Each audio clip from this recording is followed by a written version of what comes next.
Hello there, I'm Scotty. You're not. Yeah, I replaced the light bulb. Now you can see more light on me, but now the other side is kind of gone because both light bulbs went out. All right, how am I gonna do this? So I had to take one from the bathroom, put it up there. I put it on this side, so now more light on this side, I guess. But anyway, continuing Tubi Horror Weekend 5. I was considering during this. I'll just give you my last one. It's 10. It's now 4:30 where I am, and no, I wanted to get to 13. So if I have to run into Monday to finish this, I will. This is number 10. I have 3 movies left, and I'm gonna go straight from here to Tubi and do the next one. Hopefully, I can do that. So we are talking about Splinter, and I don't mean the rat from Ninja Turtles. Splinter is a 2008 film about a group of 4 who are stuck at a gas station dealing with some unknown mutated entity. This stars Paula Costanzo, who I know as Axe from Animorphs. He was also in Your Road Trip and a few other things. And Shea Wiggum, who you may know from the Death Note Netflix movie and the Fast and Furious movies. He plays Stasia. He gets punched in the face 3 times. And he's good in this. What it is, there's this couple, Paula Costanzo and this other woman named Polly. They are on this camping trip. The camping trip's not working out already because the thing broke. One of the poles for the tent broke, so they're going to go to a hotel. On the way there, they run into a convict, a convict on the run, played by Shea Wiggum, and his girlfriend, who hijacked the car, but during their trip to a gas station, they encounter this creature that infects humans, turns them into mutated creatures. Now, the one big issue I have is that we're never actually said what this is. Yes, Paulo Costanzo is a biologist, sort of a biologist. He's learning. He's trying to get his PhD in biology. And he sort of makes out what this thing is. We learn stuff, it likes heat. And so it feeds on things that are heat. So it's kind of like the Shriekers in Tremors 2, in the Tremors films, I should say. Excuse me. But yeah, it kind of works that way.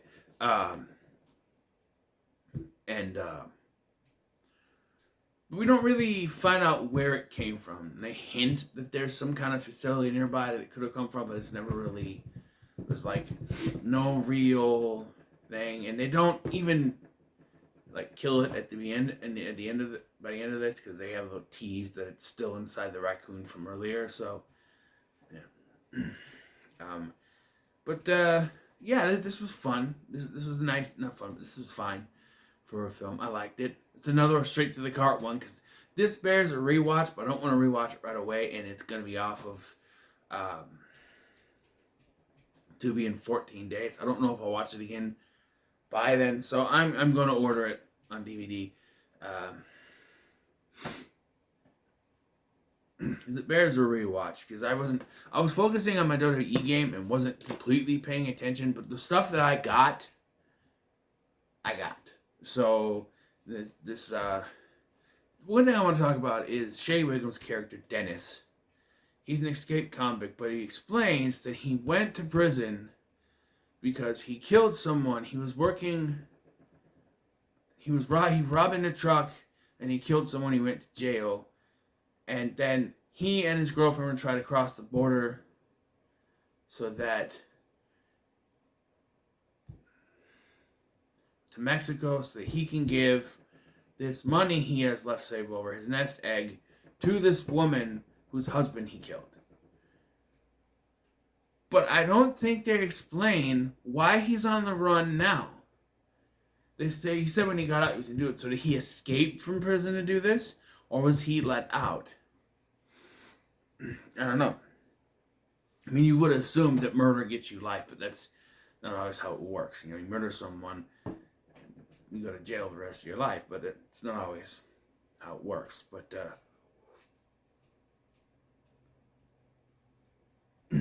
yeah, I don't know. He ends up.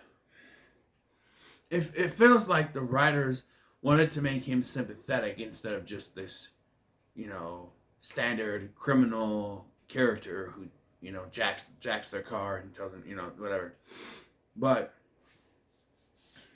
I don't know. I mean, you get someone who could play a badass like Shea Wiggum, and then you give him this backstory, and it's like, well, that kind of takes away from it. Although he does make up for it at the end, saving them, sacrificing himself to blow up the gas station. At one point, a cop does show up, and this was also stereotypical. The cop shows up. They're trying to say they need help, but she's only focused on arresting the criminal. Because, this is like the cops in We Summon the Darkness. The cop, I should say, in We Summon the Darkness, where she's just trying to say, oh, it was misunderstanding, even though I know she was lying, but he's focused on doing his job. But yeah, I thought the acting was pretty good. I was pretty sure it was going to end with only the female left. This seems like it would be that kind of film where the female character is the final girl. She's the only one left. She's left walking down the street holding an arm or something, as she escapes. And maybe they show she's infected a little bit, setting up that she's not completely safe. But no, they don't do that. It is Shea Wiggum, Dennis, who sacrifices himself, and both of the others get away. I was sure Paula Costanzo was going to die at some point, because, I don't know, it's weird. The preview, it showed Dennis in the back with the two women in the front, and I didn't see Paula Costanzo, so I thought that he was the first to die, but no, he's not. But he doesn't die, actually. Like, the opening of this is pretty cool, where you got the creature attacking the gas station attendant guy. They chose the wrong gas station. The gas station is it's one of those things, it's kind of like the movie Feast, where they're holed up in one place. It's one of those things where they're holed up in one place for the entire film. They don't really go anywhere. You get a little bit at the beginning, and then the rest of the movie's just there. You've seen it before. It's a bottle movie, basically. A little bit at the beginning, but then mostly it's in one place. Cube, I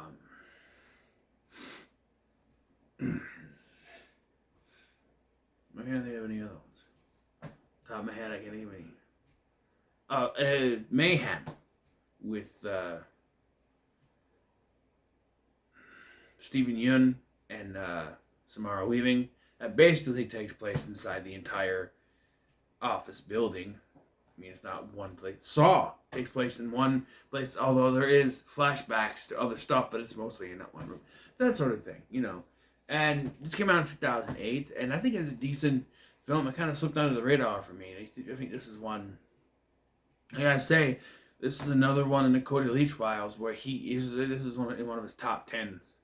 Top 10 underrated horror, top 10 horror he recommends, or something like that. And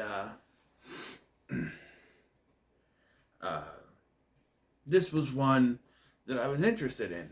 And I put on a list, and then I lost the list. And then I saw it on the mic. I think this is one that he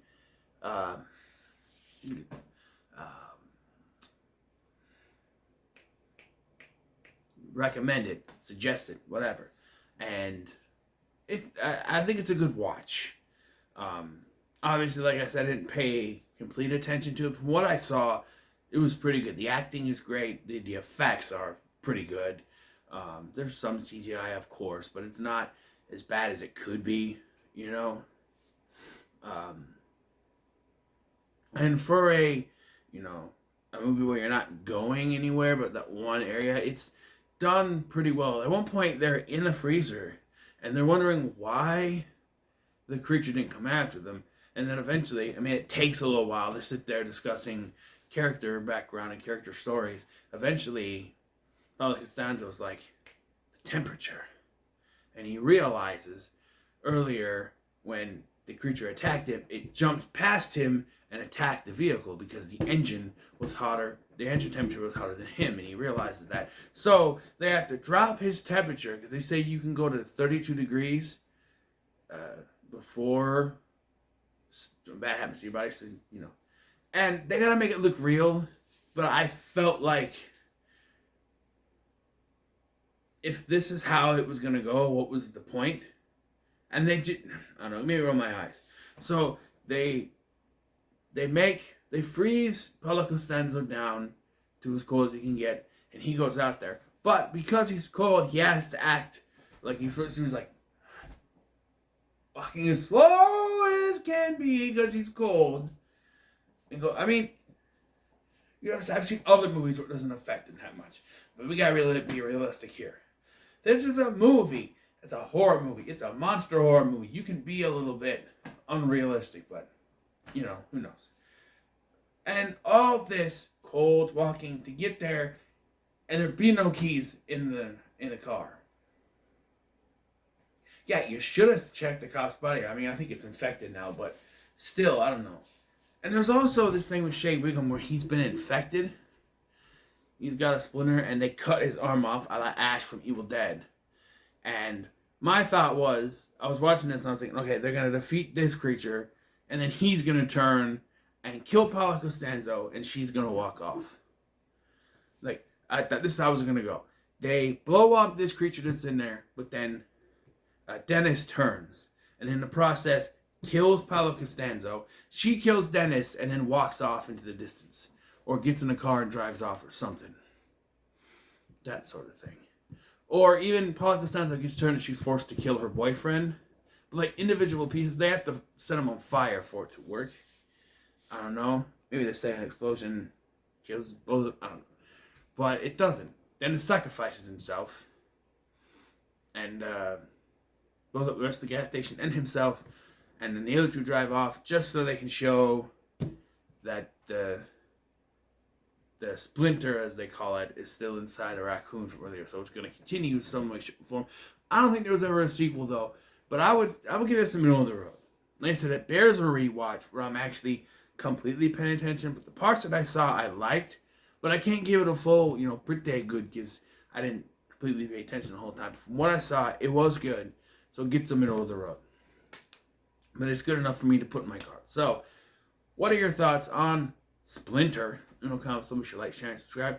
Thanks for watching. I'm Scotty, and I'll see you in the next one.